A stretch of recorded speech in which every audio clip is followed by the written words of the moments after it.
Hi everyone, it's Louise with Louise McCarrot, and welcome to my channel. And I wanted to take a quick minute today to explain to you what you're seeing. So we had back-to-back videos. Yesterday was the Lazy Susan, and today are the coasters that go with it. And the coasters actually preceded the Lazy Susan as far as creations go. It's in the coasters that I discovered this color combination that I used on the Lazy Susan that you saw yesterday. So I just wanted to explain the order in which things happened, and you're going to start seeing me go into more cooler color combinations because it's getting cooler out. I just want my palettes to reflect the season. And also, as the video goes on, you'll see me cutting sections that is just the mundane stuff. You're not going to miss anything important. So at the end of the video, I'm going to show you the Lazy Susan front and back, and also the coasters front and back because one of the subscribers asked to see both. All right, without any further ado, let's get you down on the coasters. And I am on a coaster kick because I hardly have any in my supply. It seems like they're always gone. So what I'm trying to do here today is make something that's with blues as the primary star, a blue, as a Christmas kind of palette. So what I've got my Golden's Iridescent Silver. I've got a brand new color I've never used before, and this is a color art called Wild Berry. And that is so pretty. I think the silver and blue are going to go great together.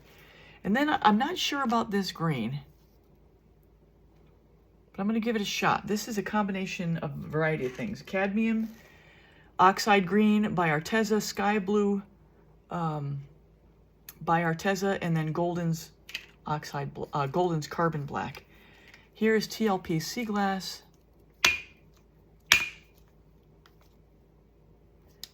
Oops, that was not good. Here's my Wintry color with Caput Mortem Violet by Amsterdam and Carbon Black by Golden. Where is my... Clean this up. And then I have a Shading Gray by Golden combined with Modern Masters Pearl. And we'll see how this goes. I have not used this color combination yet, so you're the first to see it. My concern is the green. And my sequence might not be the best. As a matter of fact, I can't have... Part of my thought process, okay, now that I'm using TLPs, I don't think, have two TLPs back to back or a mica and a mica back to back. That's why I put the green between them. But I actually think the green should be later in the lineup.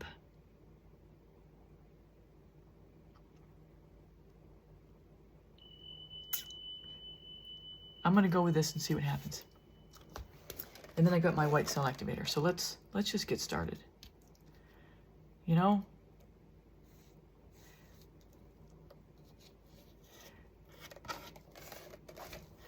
We're only talking about a couple ounces of paint here. If it doesn't come out, then I redo. So silver. Now the last one, I had a little too much of the mauve color and not enough of the blue. So I'm going to go...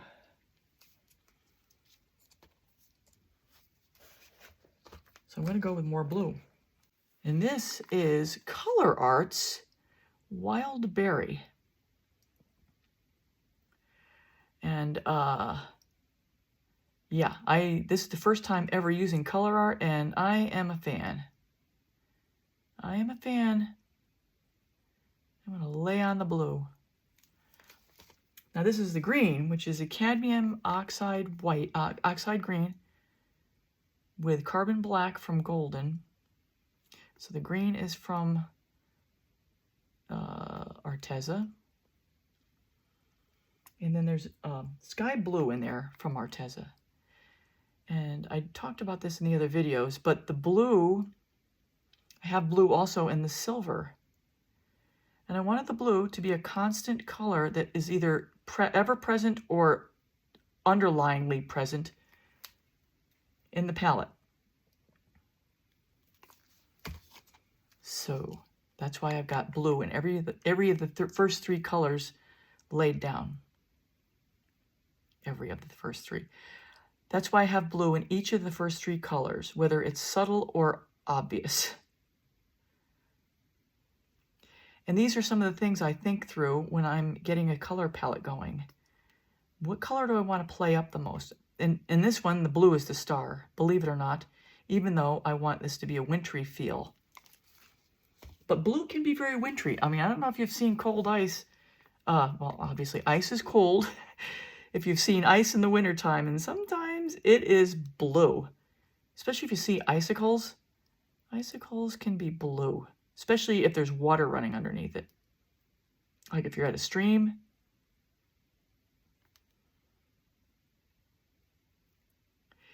And that blue makes you feel chilled to the bone. That's what I'm going for there. And this is the Shading Gray by Golden and the Modern Masters Iridescent. Sorry, Modern Masters Pearl. Nothing iridescent.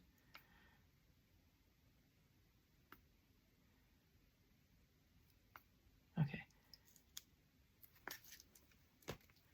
I got an itch. All right, cell activator.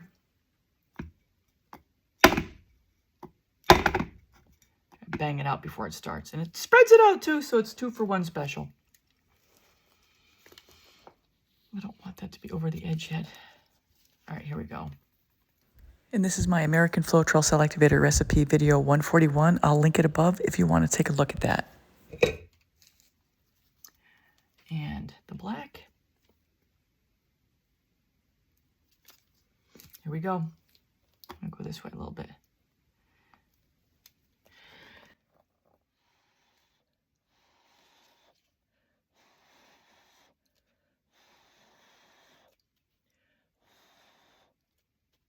So right here, I'm blowing straight down into the cell activator to start to get it to spread as much in a circle as possible to form a ridge where those red arrows are. So note here, I'm attaching an equivalent ridge formed by a water droplet. Once I see that ridge, I focus my blow at the ridge, which then blows the cell activator out over the colors and the colors out over the pillow. And I have to say that not every single blowout is the same. Sometimes the paints are thicker and they don't want to cooperate. Sometimes they flow really easily. Sometimes I have to blow out of the side of my mouth. Sometimes I have to blow straight down. Sometimes I have to skip a section and come back. It just depends. Every time, everyone is different. And as I've said in multiple videos, what's most important is what works for you and what works for you at the time when you're trying to blow out that piece. And honestly, I have to say that often I have to adapt what I'm doing to what the paint is allowing me to do. My blower is not working very good today.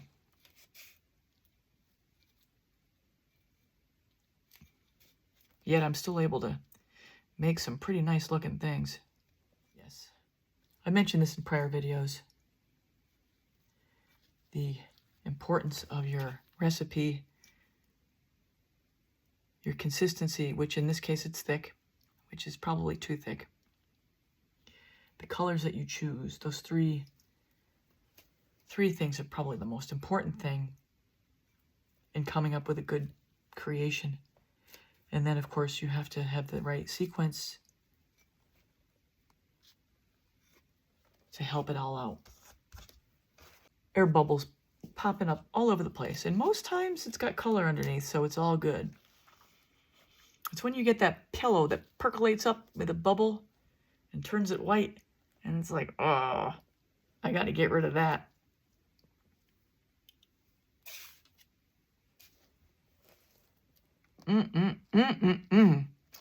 Don't want to lose this, so I'm going to go that way. I've been cheating because I've got so much paint on this time. With these colors, I've just got so much paint. So I've been playing around a lot on these spins. That's probably cheating too much. I don't normally cheat like this. I normally just let it go. You don't see me normally pulling up this kind of paint. So I'm not sure why it's so flowy today. but it is.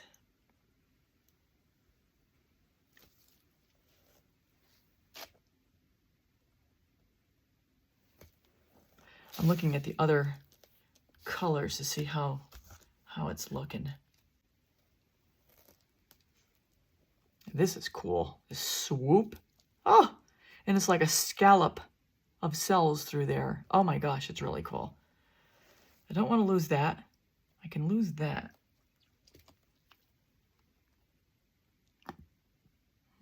Playing with this. I am manipulating this thing left and right. I also need to get that off. So let's try to get that off a little. No, I don't want to get that off. I have an air bubble.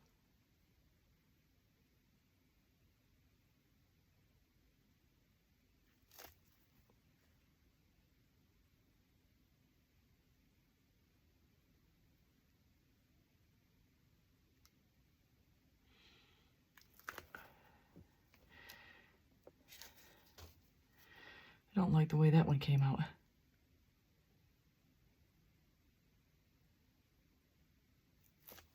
Sometimes your dips don't work right. I'm a dip. I'm a dip.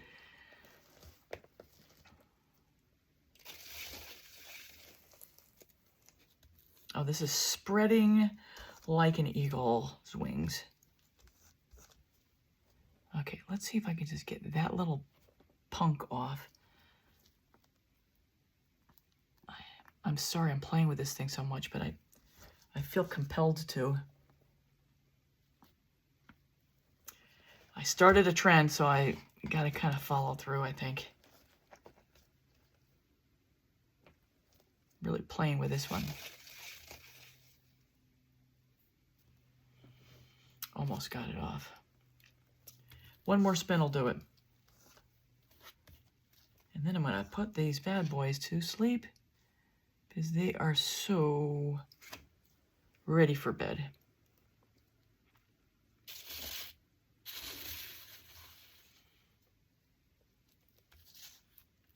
Mostly off. I think it'll go over the edge just in time. And anyway, so this is where we are, everybody. Give a quick wipe here. It's just beautiful.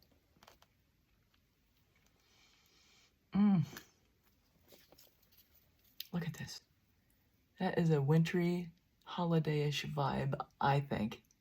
Let me know what you think. So everyone, that's a wrap of the creation of the coaster. Here are the coasters themselves, and at the very end, I will have a video showing up close the resin results. So if you haven't subscribed yet, please subscribe, hit the bell on all. You get all my latest art tutorials. And at the end, I will have a bloom coaster playlist if you want to see other color combinations. All right, everyone, here are the resin results. Here are the coasters from the video from today. Here's the Lazy Susan from yesterday.